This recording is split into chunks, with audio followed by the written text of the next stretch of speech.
El sabó és un producte higiènic que serveix per a la neteja tant del cos humà com d'una gran varietat d'objectes i superfícies. En el cas de les persones, la seva invenció va ser de gran rellevància degut a que el seu ús ajuda a prevenir la propagació de gèrmens, infeccions i, en general, de malalties.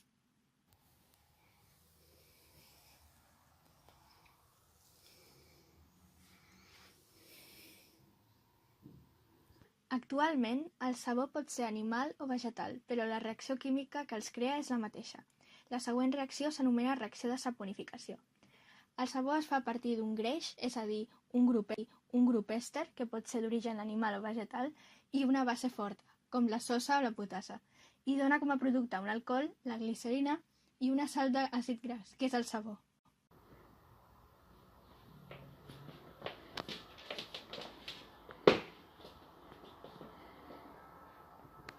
El seu funcionament és degut a que les molècules de sabó actuen com un imant, en dispersió col·loidal, és a dir, en aigua. Es formen micel·les hidròfiles que converteixen substàncies insolubles en solubles i queden atrapades dins la micel·la.